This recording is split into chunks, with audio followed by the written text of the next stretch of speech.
नमस्कार, मैं नेहा सिंह और आप देख रहे हैं बिहार टेक्स बुलेटिन में जानेंगे बिहार और देश दुनिया की 15 बड़ी खबरों के बारे में। लेकिन सबसे पहले एक नजर हेडलाइंस पर। आज जारी हो सकता है मैट्रिक का रिजल्ट, खत्म होगा 15 लाख स्टूडेंट्स का इंतजार। आईएएस आनंद किशोर को पटना मेट्रो का एमडी बनाने का प्रस्ताव केंद्र ने किया खारिज। गोपालगंज में गांजा नहीं पिलाने पर मठ के महंत की डंडे से पीट कर हत्या, 3 आरोपी गिरफ्तार। बिहार में 1 जून से 20 जोड़ी ट्रेनें चलेंगी, कंफर्म टिकट वालों को ही मिलेगी एंट्री। सीएम ने कहा क्वारंटाइन सेंटरों में अव्यवस्था फैली तो डीएम और एसपी जिम्मेदार। कि हमर बेटा भूखले सुते हो राम, राबड़ी देवी ने शेयर किया भावुक गीत, मचा सियासी बवाल। बस में प्रवासी श्रमिकों को अवैध रूप से बिहार ले जाने के मामले में 3 गिरफ्तार। बिहार बोर्ड ने हाईकोर्ट से कहा कोरोना खत्म होने के बाद ही होगी एसटीईटी की मंजूरी, अब डीएलएड वाले 2.17 लाख अभ्यर्थी शिक्षक भर्ती के योग। ऑनलाइन ऑर्डर करे, डाकिया घर पहुंचाएगा, मुजफ्फरपुर की लीची, राज्य बागवानी मिशन का डाक विभाग से हुआ करार। और अब एक नजर डालते हैं देश दुनिया की प्रमुख खबरों पर। बंगाल में अम्फान तूफान की वजह से 72 मौतें, ममता बनर्जी ने कहा ऐसी तबाही कभी नहीं देखी। मोदी बोले मदद में कोई कसर नहीं छोड़ेंगे। उड्डयन मंत्री ने कहा 3 महीने किराया फिक्स रहेगा। दिल्ली मुंबई का मिनिमम किराया 3500 रुपए और मैक्सिमम 10,000 होगा। सोनिया गांधी के खिलाफ कर्नाटक के शिवमोगा जिले में एफआईआर दर्ज। इधर 14 दिनों की न्यायिक हिरासत में जेल भेजे गए यूपी कांग्रेस चीफ अजय कुमार लल्लू। रामलला के गर्भगृह स्थल में प्राचीन मंदिर के अवशेष मिलने के बाद इरफान हबीब और रोमिला थापर से लोगों ने की माफी की मांग। सीमा विवाद मामले में भारत को अमेरिका के समर्थन पर भड़का चीन, कहा कोई मतलब नहीं। और अब खबरें विस्तार से। बिहार बोर्ड की मैट्रिक परीक्षा के नतीजे 22 मई को दोपहर बाद जारी किया जा सकता है। इसको लेकर गुरुवार को शिक्षा विभाग के अधिकारियों और बोर्ड के आईटी सेल के साथ बैठक भी हुई। खबरों की माने तो बिहार स्कूल एग्जामिनेशन बोर्ड के अध्यक्ष और सचिव रिजल्ट जारी करेंगे। इसको लेकर प्रेस कॉन्फ्रेंस आयोजित नहीं किया जाएगा। आपको बता दें कि 15 लाख छात्रों ने मैट्रिक की परीक्षा दी है और इन परीक्षार्थियों को रिजल्ट का बेसब्री से इंतजार है। बिहार बोर्ड की मैट्रिक की परीक्षा का रिजल्ट ऑफिशियल वेबसाइट biharboardonline.bihar.gov.in पर जारी किया जाएगा। पटना मेट्रो रेल कॉरपोरेशन के प्रबंध निदेशक पद पर नगर विकास एवं आवास विभाग के सचिव आनंद किशोर की नियुक्ति के प्रस्ताव को केंद्र सरकार ने खारिज कर दिया है। इसके पीछे आईएएस आनंद किशोर के पास राज्य सरकार की कई अन्य चार्ज होना बताया गया है। केंद्रीय आवास एवं शहरी कार्य मंत्रालय द्वारा भेजे गए पत्र में कहा गया है कि मेट्रो प्रोजेक्ट बेहद महत्वपूर्ण और तय सीमा में पूरा किया जाना है। ऐसे में प्रोजेक्ट पर एमडी द्वारा पूरा फोकस किया जाना जरूरी है। केंद्र ने राज्य सरकार को मेट्रो के लिए पूर्णकालिक एमडी नियुक्त करने को कहा है, जिसे कोई भी अतिरिक्त प्रभार न दिया जाए। गोपालगंज जिले के कटेया में गांजा नहीं पिलाने पर रसौती गांव के मठ के महंत की हत्या कर दी गई है। हत्यारे ने डंडे से पीट कर महंत को मार डाला। बुधवार की रात हत्या की वारदात को अंजाम देने के बाद बदमाश फरार हो गए। गुरुवार सुबह महंत का शव बरामद हुआ। पुलिस ने मुख्य आरोपी अजय राय के साथ 2 अन्य आरोपी को गिरफ्तार किया है। आपको बता दें कि भोरे थाना क्षेत्र के सिसवा गांव निवासी महंत वशिष्ठ जी महाराज 2012 से नाथ संप्रदाय के मठ में पुजारी का काम करते थे।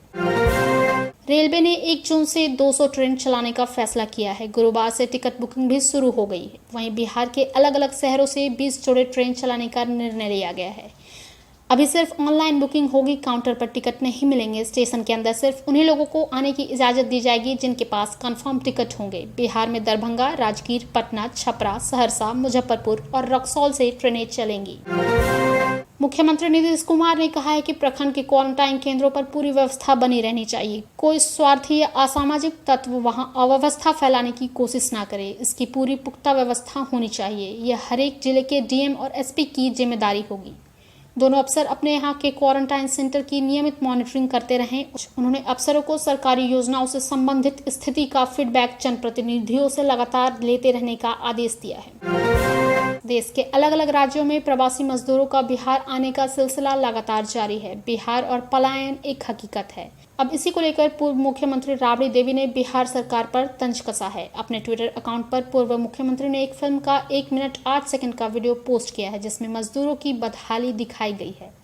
फिल्म भोर का ये गाना शेयर करते हुए राबड़ी देवी ने एक भी शब्द नहीं लिखा है, लेकिन जो वह कहना चाहती थी उन्होंने बखूबी कह दिया है। दरअसल भोर फिल्म के इस गीत में बिहार के प्रवासी मजदूरों और किसानों की व्यथा को समेटते हुए दिखाया गया है। प्रवासी मजदूरों को बस से अवैध रूप से बिहार ले जाने के मामले में गौतम बुद्ध नगर पुलिस ने 3 लोगों को नोएडा में गिरफ्तार किया है। पुलिस ने उनके पास से 1 लाख रुपए भी बरामद किए हैं। अपर पुलिस उपायुक्त रणविजय सिंह ने कहा है कि बस चालक राजेश और कंडक्टर संदीप से जब पूछताछ की गई तो उन्होंने बताया कि बस बीके सोनी नामक व्यक्ति की है। यह व्यक्ति प्रवासी मजदूरों से मोटी रकम लेकर उन्हें अवैध रूप से बिहार भेजता है। उन्होंने बताया कि बस चालक बिहार जाने के लिए वैध पास दिखाने में असमर्थ रहा। बिहार विद्यालय परीक्षा ने पटना हाईकोर्ट से कहा है कि कोरोना वायरस का प्रकोप थमने और स्थिति सामान्य होते ही एसटीईटी की परीक्षा ली जाएगी। हाईकोर्ट ने बोर्ड के इस आश्वासन पर इस मामले को निष्पादित कर दिया। चीफ जस्टिस संजय करोल तथा जस्टिस एस कुमार की खंडपीठ ने इस मसले की सुनवाई की थी। शिवजी चौरसिया ने एसटीईटी परीक्षा को रद्द करने, रिजल्ट पर रोक लगाने के लिए रीट याचिका दायर की थी, लेकिन बोर्ड ने इस परीक्षा में हुई अनियमितता को देखते हुए इसे रद्द कर दिया। एनआईओएस से 18 महीने का डीएलएड कोर्स करने वाले बिहार के 2.17 लाख अभ्यर्थियों के शिक्षक बहाली में शामिल होने का रास्ता साफ हो गया है। National council for teacher education ने पटना हाईकोर्ट के आदेश को 5 महीने बाद स्वीकार करने का निर्णय लिया है। एसटीईटी ने शिक्षा विभाग के अपर मुख्य सचिव आर.के. महाजन को पत्र लिखा है। केंद्रीय मानव संसाधन विकास मंत्री डॉक्टर रमेश पोखरियाल निशंक ने ट्वीट कर फैसले की जानकारी दी है। बोले, डीएलएड पर पटना हाईकोर्ट के निर्णय को एनसीटीए ने स्वीकार कर लिया है। मुजफ्फरपुर की शाही लीची और भागलपुर का जर्दालू आम इस साल डाकिया आपके घर तक पहुंचाएगा। लीची व आम की ऑनलाइन बुकिंग के लिए राज्य बागवानी मिशन का डाक विभाग से करार हुआ है। इसकी बुकिंग वेबसाइट horticulture.bihar.gov.in के माध्यम से होगी। ऑर्डर मिलते ही 25 मई से शाही लीची व 1 जून से जर्दालू आम की घर घर आपूर्ति शुरू होगी। यह सुविधा भागलपुर, पटना व मुजफ्फरपुर के शहरी क्षेत्र के उपभोक्ताओं को ही मिलेगी। पश्चिम बंगाल और उड़ीसा में तबाही मचाने के बाद भीषण चक्रवाती तूफान अम्फान अब धीमा पड़ने लगा है। पश्चिम बंगाल की मुख्यमंत्री ममता बनर्जी ने कहा कि तूफान की वजह से बंगाल में 72 लोगों की मौत हुई है। राज्य में 5500 घर तबाह हो गए हैं। हजारों करोड़ रुपए का नुकसान हुआ है। उन्होंने ऐसी तबाही कभी नहीं देखी। ममता ने कहा, मैं प्रधानमंत्री मोदी से अपील करूंगी कि वे खुद बंगाल आएं और यहां की हालात देखें। इधर प्रधानमंत्री नरेंद्र मोदी ने ट्वीट कर कहा, बंगाल में तूफान से हुई तबाही की तस्वीरें देखी। प्रभावितों की मदद में कोई कसर बाकी नहीं रखी जाएगी। नागरिक उड्डयन मंत्री हरदीप पुरी ने गुरुवार को प्रेस कॉन्फ्रेंस कर 25 मई से शुरू होने वाली घरेलू उड़ानों और किरायों के बारे में जानकारी दी। उन्होंने बताया कि उड़ान शुरू होने के दिन से अगले 3 महीने तक के लिए किराए फिक्स कर दिए गए हैं ताकि एयरलाइन मनमानी नहीं कर सके। दिल्ली मुंबई का 90 से 120 मिनट की उड़ान का मिनिमम किराया 3500 रुपए और मैक्सिमम 10,000 रुपए होगा। कांग्रेस अध्यक्ष सोनिया गांधी के खिलाफ कर्नाटक के शिवमोगा जिले में एफआईआर दर्ज हुई है। पीएम केयर फंड को लेकर ट्वीट के सिलसिले में ये मामला दर्ज हुआ है। शिकायतकर्ता वकील प्रवीण केवी का दावा है कि सोनिया ने भारत सरकार के खिलाफ बयान दिया और लोगों को सरकार के खिलाफ भड़काने की कोशिश की। इधर बस पॉलिटिक्स के बीच योगी सरकार ने कांग्रेस की मुसीबतें बढ़ा दी। यूपी कांग्रेस के प्रदेश अध्यक्ष अजय कुमार लल्लू को लखनऊ पुलिस ने गिरफ्तार कर लिया है। उन्हें 14 दिनों की न्यायिक हिरासत में जेल भेजा गया है। अयोध्या में राम जन्मभूमि में विराजमान रामलला के गर्भगृह स्थल पर समतलीकरण के दौरान देवी देवताओं की खंडित मूर्तियों के साथ प्राचीन मंदिर के अवशेष मिलने के बाद लोगों ने ट्विटर पर इतिहासकार इरफान हबीब और रोमिला थापर पर हल्ला बोलते हुए उन दोनों से माफी की मांग की। जबकि बीजेपी के प्रवक्ता संबित पात्रा ने कहा है कि सच को दबा सकते हैं मगर बहुत दिनों तक छिपा नहीं सकते हैं, एक दिन वो जरूर सामने आता है।